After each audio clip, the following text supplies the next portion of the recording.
Welcome back into North of the End Zone. As always, I'm your host, Brady Locke, joined alongside Owen Reid, and this week in the CFL was interesting to say the least. There was a lot of things that happened that we weren't expecting, some heartbreaking moments, but also some pretty historic moments as well.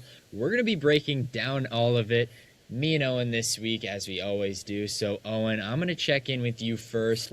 How was your week? And which game kind of stood out to you the most this week? Oh man, I'm doing fantastic. Always good to be on the mic with you once again. But man, this was a wild week. It was a heartbreaking week nonetheless. But I have to say, I was very, very impressed by, well, our topic of discussion today, VA3. Played incredible.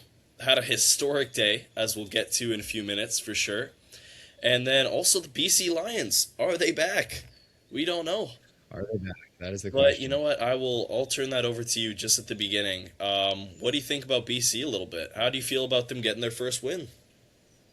Yeah, obviously it's tremendous for BC. They really needed this. And I think the biggest thing to take away here is that their defense stepped up. And that was kind of the question throughout these first three games. Their defense was lacking. They were giving up so many points per game. Rourke and the offense were doing their job as much as they could have. And now the defense showed up.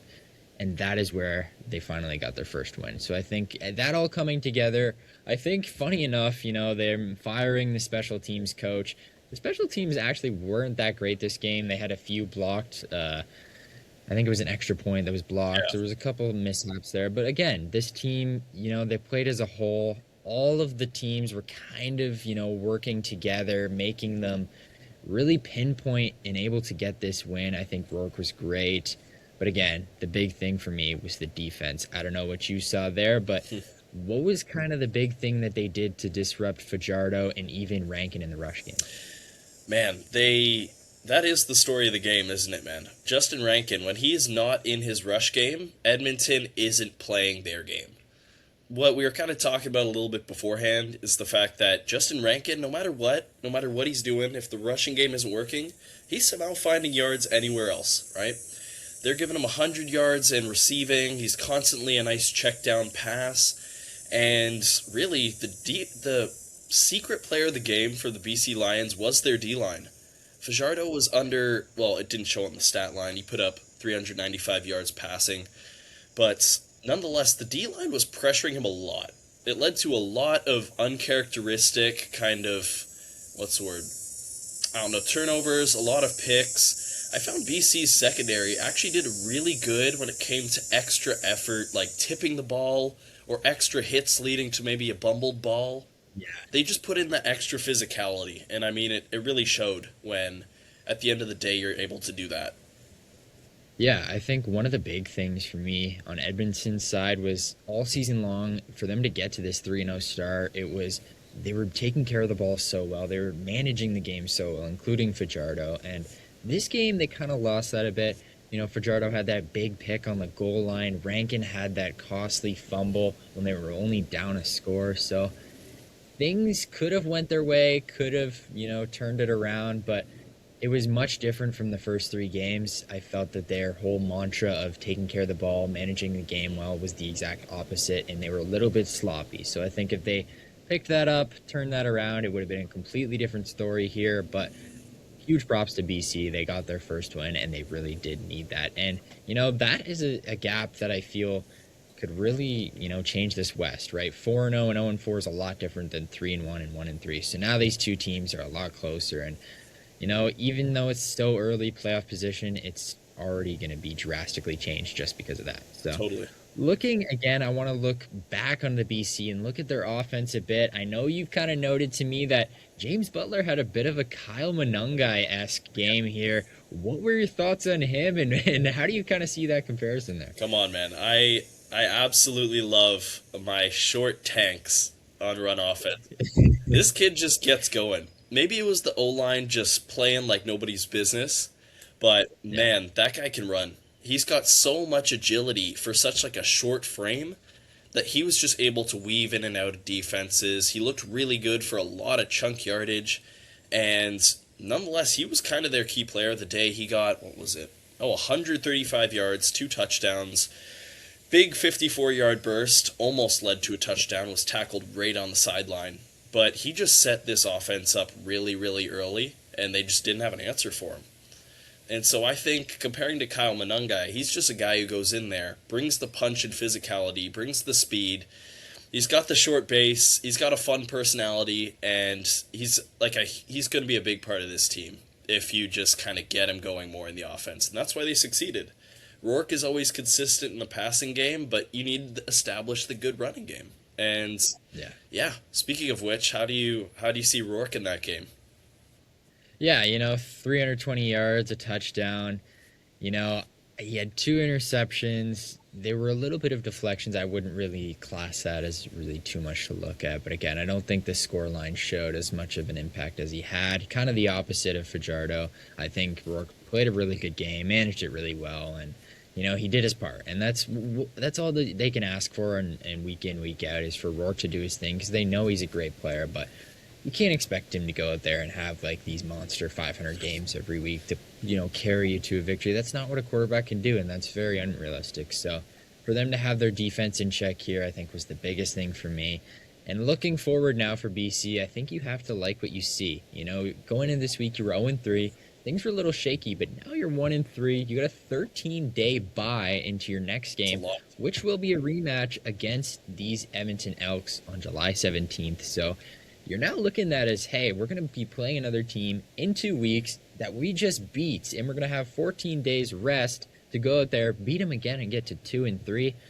You kind of have to be really hopeful now again if you're a BC Lions fan, because this door is right back open as we were creaking a little bit shut. But we'll move on from there. Positive things from BC, and again, still positive things from the Elks. They're still 3-1. There's not much to really hate on them for there. You had a rough game against a team that was a championship favorite. So I would say both positives from these two teams. Obviously, Elks didn't get the win, but they're still looking great. So now we're going to move on to another West team going into Ottawa and facing the Red Blacks, where Saskatchewan, they really edged out a gritty win. This one was close. In the first quarter, it was all Red Blacks.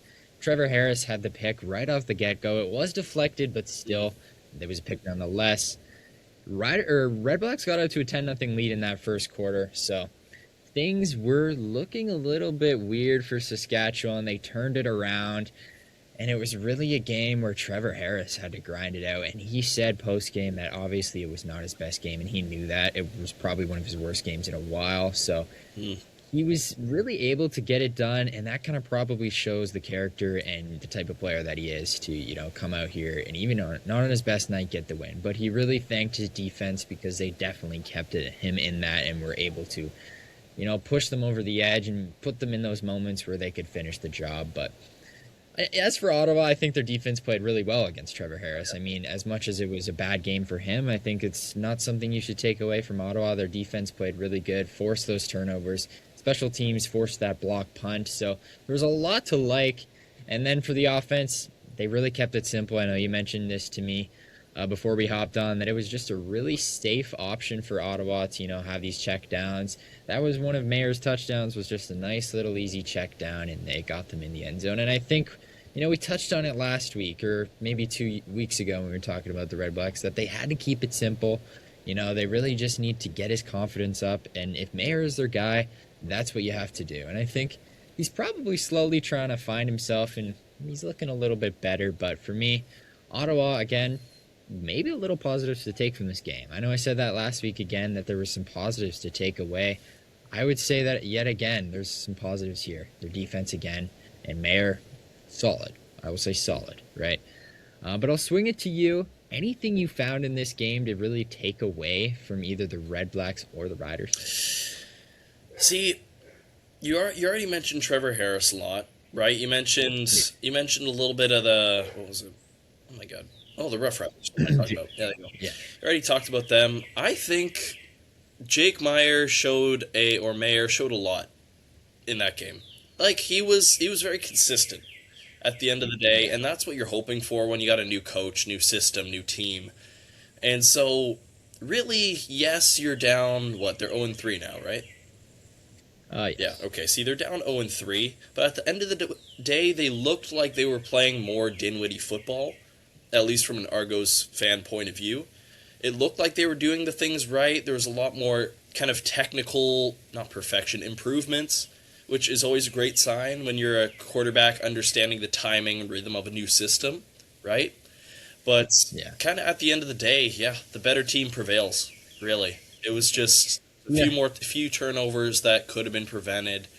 Ottawa kind of just turned on the Jets in the fourth quarter. They weren't as exciting through three. And so I think, hey, if they work on that and if they want to play a conservative game and then save the energy for deep, I think that could turn out really well for them. But yeah, I got to ask, was there anything you watched in kind of the highlight reel of this game that really like stood out to you? Yeah, I think one of the big things that stood out to me was, Schaefer Baker not really getting too involved, right? He had one catch for 9 yards. I mean, that's not something you want from, probably your top receiver so far this season. But he did. Trevor Harris got the other guys involved. Keyshawn Johnson really stepped up. He was 9 for 10 on his targets, right? 9 receptions, 137 yards, 1 touchdown. He was great. Emilus, he was all right. He had a one costly drop that probably would have been a touchdown. He was 3 for 6 on his targets, 46 yards. But yeah, Schaefer Baker was targeted 5 times. He only had 1 grab, 9 yards. So it's interesting. I'm not sure if some of those were entirely his fault or Trevor Harris's fault or just defense making great plays. But, I would try your best to maybe get him more involved. But again, 5 targets a game is still not too bad. But again, you want to get your number one guy more involved. So for me, that's interesting. But again, Rough Riders. It wasn't a bad game per se, but I think it was one that they definitely would want to have back. But 3-1, you can't be too upset. You still got the win. So Red Blacks are now 0-4. I think we said 0-3, but yeah, 0-4 for them. So they're going to want to turn it around. But again, I think I mentioned this last week. It's a season where you're probably not going to do anything too great. You just kind of want to build a little bit of, ground blocks, cornerstones, but I don't know if Jake Mayer is that, and we're going to see if Ryan Dinwiddie is really that, because I don't know if he's going to be their coach of the future. We will have to see. But I think we'll move it on from there, as we kind of want to get into our 2 biggest games and our 2 most, talking points of this episode, because we really want to break down the quarterback play from VA3, monster game, and then a little later on, we're going to discuss the decisions for the Ticats and the Bombers, because what's going to go on there is going to be really interesting with those unfortunate injuries. But we'll start with VA on the positive note. VA3, man, he had a game, monster game at that. He made history. I'm going to let you start us off here. What got into VA this week, man? What really got into him? Man, this guy is moving different, and I have to not only credit us for being able to predict that he would do well, at least maybe 2 weeks ago, maybe last week, I can't remember. But also the fact that, man, that is the most comfortable I've seen him in a system. He looked so poised. He looked really collected. He had the rhythm of the game down perfectly. The game plan tailored exactly to his strengths. I mean, the guy had, at the end of the day, I'll just list him off for those who didn't see, he had 405 yards. He went 20 for 25. He had 6 passing touchdowns, if you want to do the math there. He had 1 more touchdown than incompletion. 0 interceptions, and just to cap it off, he had a nice little Caleb Williams rushing touchdown to the right-hand zone. All right? He looked incredible. He was sacked only once. His O-line gave him a lot of time in the pocket. And he still had that, VA3 kind of edge to him. He wasn't just pure pocket, even though he looked really good. He was able to escape a lot. He was able to just kind of play his game, look for space out wide whenever he'd kind of drift out there on a scramble.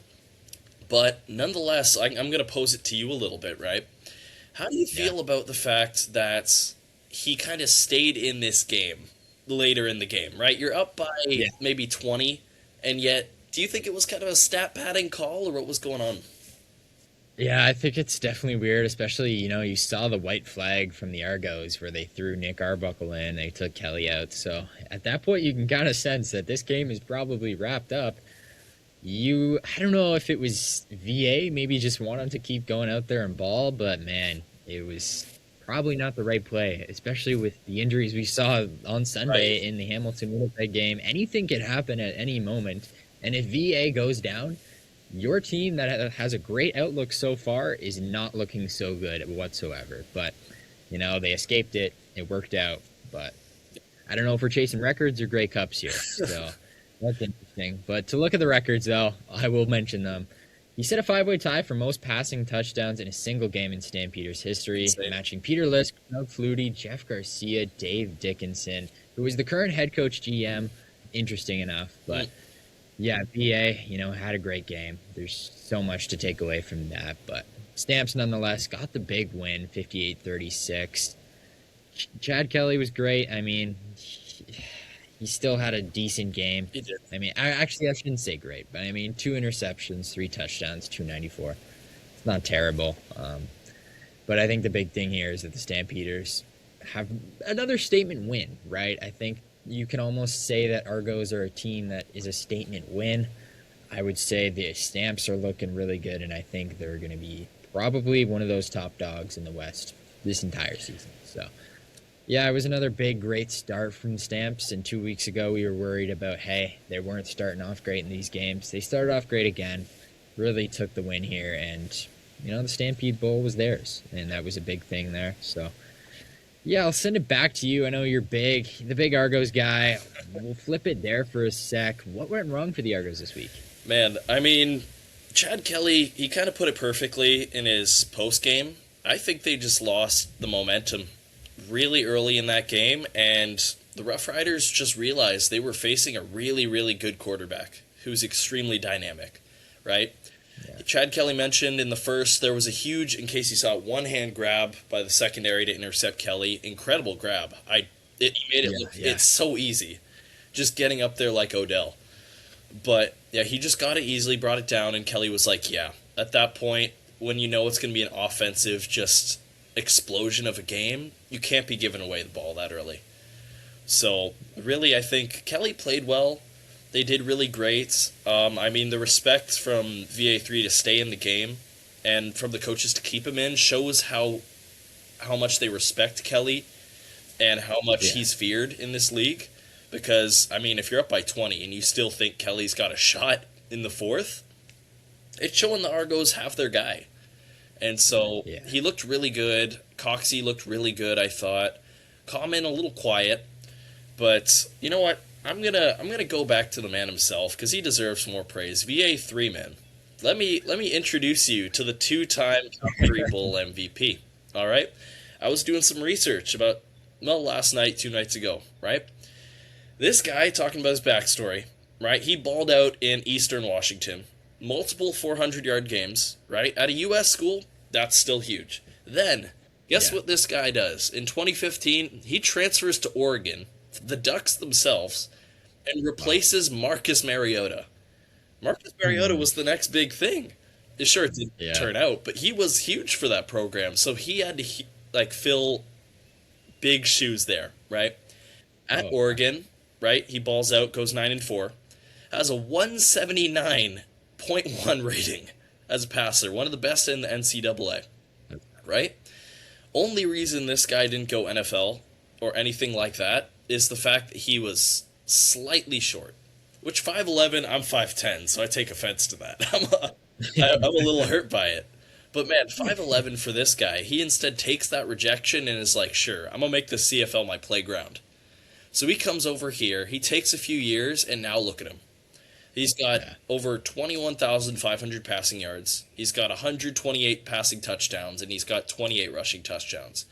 And if you look at him, he's playing some of the most disciplined football you've seen in his life at the age of 33 or 31. Yeah. I forget, one of those two. 33, yeah. 33, right? And so you look at the players who he's tied the record with on last week's game, right?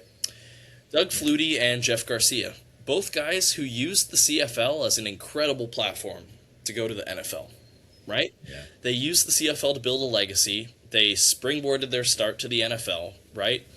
And at 33, man, VA is just kind of playing really, really good winning football, and he's playing MOP caliber football. Sure, he's maybe an NFL, maybe an NFL what if, but man, is he turning into a CFL legend, and I think that's just an incredible story. I think you just put that perfectly. I think so many of these players, it's like you can't figure it out or you can't get that opportunity exactly in the NFL, but they come here to the CFL and they absolutely show out. And they almost would rather play here at this point, right? Like Collaros, Levi, it's those type of guys that, just enjoyed this run so much and enjoyed their careers in the Canadian Football League. So hopefully VA is one of those next guys. And as much as it is unfortunate he never got his NFL shot, I'm so glad to see him, succeeding here in CFL. Totally. But yeah, I think it's just beautiful. Now, we're probably not going to see a performance like this again this year from any quarterback, but yeah, who knows? Because we've seen monster performances so far, and we're only four or 5 weeks in, right? But going forward here, I think we're going to transition into our final talking point, our final game here of the week, and it's a little bit of a sadder note. So as much as we just got so excited over VA. We're going to leave that there and keep that in the back of our minds to, just keep that hope there. But now we're looking at Bo Levi and Collaros. In an unfortunate game, Bombers did win 14-13. But more importantly, Bo Levi went down with a very, very sad, leg ankle injury where, he's going for the sack. And he went down very awkwardly as it typically happens, right? But carried off from the stretcher. He gave the thumbs up going off, which was nice. But as of right now, he's going to be out indefinitely. He hasn't fully ruled out, the comeback later in the season. I think it's going to be really tough for that to happen. But yeah, now they had to transition to Tre Ford, and we'll get into that a little later on. But again, moving to Winnipeg, Collaros, same thing. He went down with kind of an injury in the shoulder neck area, something that he's dealt with a little bit in his career. So there's kind of some worry there, but it didn't look as severe as Bo Levi. Obviously, he was questionable return. He maybe could have came back, but the Bombers are being a little bit secretive on what his whole situation is. They haven't really revealed anything too big yet, so we're probably going to be expecting Drew Brown to start come Friday, but we'll have to see there. They had a closed practice, so there's not really anything you can find out about Collaros quite yet. We'll keep you guys updated, but yeah, going back to Bo Levi and the Tre Ford situation, it was very interesting because Tre Ford, U Sports quarterback, Taylor Elkesma, U Sports quarterback, first time they've ever been in the same game together, so that's a little bit of history in itself to kind of take away from everything there. But what do you kind of think goes forward here and kind of upsets you, starting with Bo Levi and then moving into Tre Ford? I mean, it's always tough when you have to see someone playing at the caliber they are, at the age they are, go down with an injury. I mean, it's two probably, Bo Levi, no question, first ballot Hall of Famers in the CFL. And it's guys who are still slinging a rock, especially for Hamilton, who have been my probably top one power ranking the entire year. They looked really, really promising. And to have the system established with Milanovic, right, to have that offensive scheme kind of clicking now with their offensive explosions the last 2 weeks, like, Bo Levi Mitchell's just got to feel like really, really, really bad. He's such a competitive guy on and off the field, and I know if he could, he would be in a boot playing for this team. But nonetheless, Hamilton prepared for it. They kind of brought in Tre Ford in the offseason, right? He balled out in preseason. I can't say he did too well in the game, like versus Winnipeg, right? He had an interception, which is a little costly. He had a few incompletions that looked like timing issues, and he's a different player, right? You're looking at a pocket passer versus a guy who, like many rookie QBs, or he's not a rookie QB, but a guy who's had some trauma during rookie QB, right? The PTSD settles in, and they just want to escape the pocket every time there's pressure, right? Yeah. And so I'm going to kind of pose it to you, right? How do you think Tre Ford will adapt to the Milanovic system? All right, so a few technical difficulties, but we're back. But, I will pose you the question one more time, all right? With the absence of Bo Levi Mitchell, right? How do you feel about kind of Tre Ford taking over that offensive scheme? Do you see him fitting in well, or do you think they should kind of go with a Jake Dalagala kind of traditional pocket passer type? Yeah, I think It's going to be interesting. Again, I don't want to get too critical of the game on Sunday with what I saw there from him. Of course, it's hard to bring up as a team after a tragedy like that happens. But I'm going to look forward to see what happens with a week of practice and see what happens this week because I think it'll be interesting. I don't love the way he fits into the offense. I think it's going to be much different than Bo Levi. So there's going to be adjustments there. If they can make the adjustments, I think Tre Ford could definitely be their guy. But I'm kind of would be interested to see if they look outside and maybe make a trade. Nick Arbuckle stands out to me. I don't know if that's feasible, but I think that would be very interesting if you can bring maybe someone like him in there. I know there's been talks of other people, but that would kind of be very interesting to me. I don't know where else you can kind of go, but they're probably going to have to stick with Tre Ford for a few games at least, kind of figure things out, see what's around. But to answer your question, I think Tre Ford can figure out the offense, can kind of be that guy, but it's probably going to take some adjusting. And I think that'll be the big thing to see if Milanovic can maybe adapt some of his play calls, some of his, outcomes. I don't know if that's possible, but we'll have to see. Looking again over on the other side, I want to take a look at Winnipeg and the whole situation there. Elgersma comes in. Elgersma played really well. And I know we were talking just last week about how interesting it would be if Elgersma got his shot. And, fancy enough, he did. I don't think it's going to really be his shot going forward. Obviously, Drew Brown's probably going to come in here, take over. And I think that's good. Elgersma got a little bit of a taste here. He played well. They didn't really put too much risk on him, right? They were just making him hand it off, do maybe short little throws. It wasn't anything hard, right, or anything risky, but he handled it well. He handled the pressure really well. So I think that's going to be probably a confidence boost for him. And then being on the sidelines watching Drew Brown, being even more ready than he probably had to be before, just in case something happens. So Elgersma, I'm hoping he gets his shot eventually. I don't even really want it to be this year just because I think it'll be better for him to just, wait, watch, do his thing on the side. But yeah, for Drew Brown, I think the trade just looks, so well now. Like, how did they know, right? They knew something was probably going to be buzzing and it worked out for them really well because now they got a guy who played with them previously, who knows Tommy Condell's system.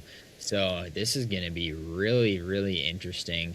And I think it's going to be a really great fit. I think Winnipeg, if Collaros is out, Drew Brown is going to be sliding in there pretty well, right? So I would definitely not be as worried as Hamilton should be about their situation. I think Winnipeg is going to be completely okay with what they got right now, even if Collaros isn't injured. So we'll have to see. I'm going to pose it to you now and say, what do you kind of see going into the Winnipeg QB room? Is Drew Brown going to kind of come in here and fit really well if Collaros can't go?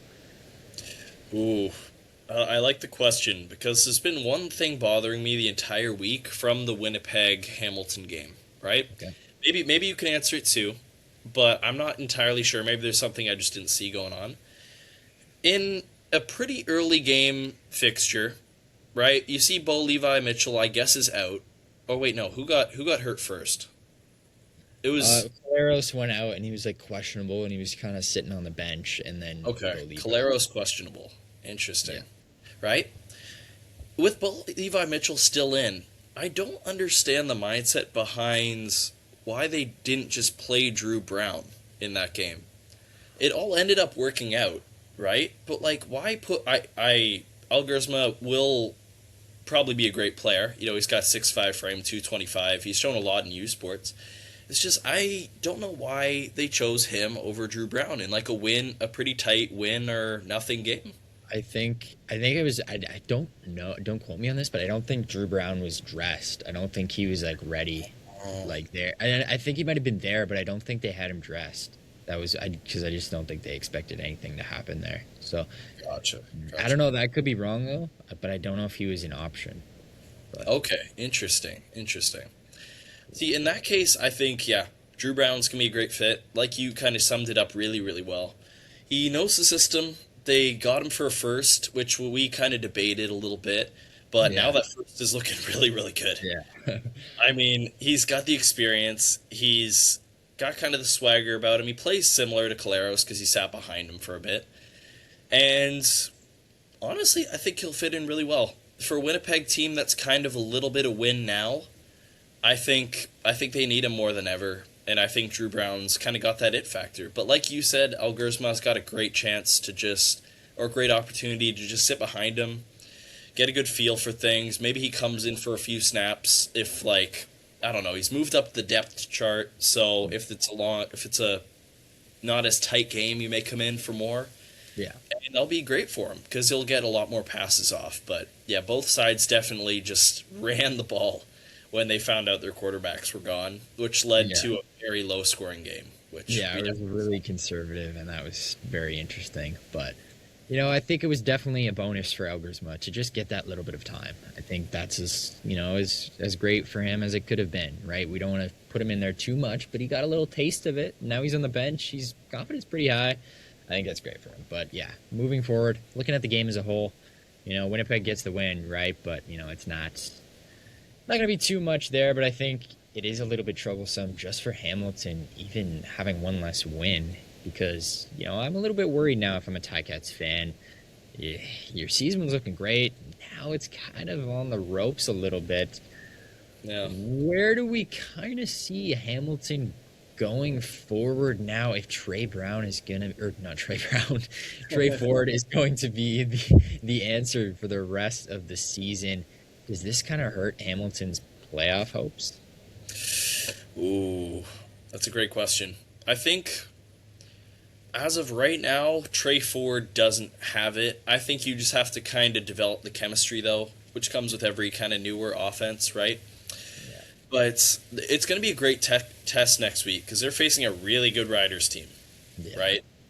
Hamilton's defense has been solid. They've given up a lot of points. I think if they can limit the deep ball a lot, you're going to need the defense to step up no matter what. And so next week's going to be a lot to see if maybe Dalagala makes an appearance for a few. Maybe Tre Ford continues his role as kind of being the agile quarterback. He comes in for a few plays and makes a play. You don't know what is in Milanovic's mind for his offensive scheme. So I think Tre Ford's a good leader. I like the guy a lot. He's going to be really exciting to watch. It's just I'll also compare him to Jameis Winston. He makes a lot of mistakes. Yeah. So there's going to be some growing pains, but I'll pose it to you. How do you see them matching up against the Rough Riders next week? Yeah, I think this is a great spot to get right into our predictions for next week. But this is going to be tough. Throwing Tre Ford into the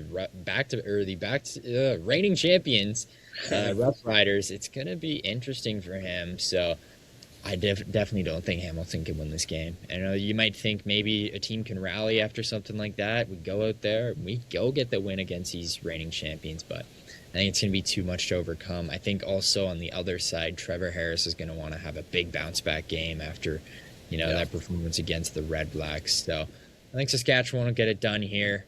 I'll send it to you. Are you on the same page with me? Yeah, I think so. I could say maybe there's a trap game coming. I don't think so though. I think it's just Harris is going to rebound. Schaefer Baker's going to rebound. And I just think their wide receiver core is just too good for a secondary that's going to have a lot of pressure on them to be extremely sharp. So, Absolutely. yeah, give me the Rough Riders at home. I think they're at home. Yeah, they are. So now we'll kind of go a little bit backwards here. So that's Sunday's game. We'll go to Saturday's game. Calgary is going to be visiting Montreal. This will be an interesting one for me, especially with this high-powered Calgary offense that we just saw against this Montreal defense that has a lot of questions for me. They're coming off the bye, though. You got to like them there, but this be a little bit of a letdown for Calgary after that game, and then a little bit of a buy-in here for Montreal coming off the bye. I like Montreal here. I think Calgary might let us down a little bit, but I'm going to stick with Montreal. Okay, I like it. You think Davis Alexander's going to just excel? Yeah, I think he's going to want to put on a show against VA3 here. I like it. I mean, it's one of the great quarterback matchups we're going to see this season. Yeah. Different playing styles, both great quarterbacks, though. Oh, man. Montreal's at home. I'll go with the Stampeders to be different. Okay. I think the bye week has more of an effect than you think. I think the team's going to come out a little bit slower. Stampeders are going to be brimming with confidence. Yeah. Sure, the Argos have a lot of problems. They're not as good a defense, I'd say, as Montreal. That's just my take. Okay. And so I think Stampeders are going to be good. They're going to be humbled, but they're going to win. So Okay. Interesting. I like it. I like it. And then we'll go on to Friday night. Your Argos looking for a bounce back here against those Bombers with maybe Drew Brown, maybe Collaros, who knows? But what do we think there? Are you back in your Toronto boys? oh yeah, yeah. I'm going to be confident with this pick. I like Kelly against a system that's kind of adjusting from not post Collaros. I don't know. Collaros replacements, right? Yeah. I think Coxey's going to have a good game. I think Common's going to bounce back and have a good game. If the only problem would be if Winnipeg can establish a really good run game with Oliveira, Yeah. I think it could be tricky. But what are you thinking? Yeah, I think it'll be interesting, honestly. I don't know. Something to me here leans Winnipeg being at home.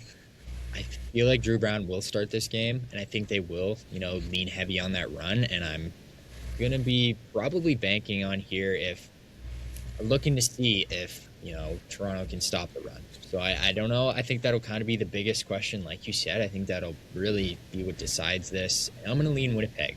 Okay. Probably just to kind of go against you here, but yeah. We'll lean Okay. All right. Pal. I see. All right. And then Thursday night football here. Ottawa 0-4 looking for their first win against the Elks, who, trying to bounce back after their first loss of the season in Edmonton. This should be interesting. I don't know if it's a trap for Edmonton, if we're kind of maybe going on a little downhill here against Ottawa. I don't know. Something here is telling me Ottawa gets their first win. And Really? kind of come right back down to earth. Okay. I don't know. I might just say Ottawa just for the fun of it. I know I kind of even took them last week and it was really close. So I might back them here and see if they can get their first win. I like it. I mean, in the CFL, I just never see a team going 0-5. That's just weird to me. It's just odd to hear. So, I'm kind of on board with you, but I think Edmonton's going to be good. I think there's one thing that definitely fans got to watch out for is the fact that Justin McInnes looked really slow against BC. And I think that's because maybe his ankle is flaring up a little bit. He's had a little past with it and lingering ankle kind of injuries over his career. Yeah. So I think he could be a little bit of a problem if they're trying to jumpstart the offense. So I'll go Elks just to oppose you. Yeah. But I think that's a big factor in this game. And maybe there's a trap. We'll see. Yeah. Well, that's going to do it for our picks there. I think we were pretty opposite besides that first Edmonton game. I think we're both kind of sitting on the Rough Riders there. But, this was a pretty good episode. It was a lot of history we had to cover, a lot of heartbreak, and, we got through it. We got through the bad times, the good times, and the CFL season is going to keep trucking along, and no matter whether you want to sit and take a look at the rides. We are on the roller coaster and going full force. But make sure you come back next week where me and Owen are going to be breaking it all down again. Who knows what we could be talking about? Could be the Elks. Could be seeing Gianno Losio making another comeback here on the podcast. We will have to see. But once again, make sure you all enjoy the week because me and Owen certainly will. We will see you next time.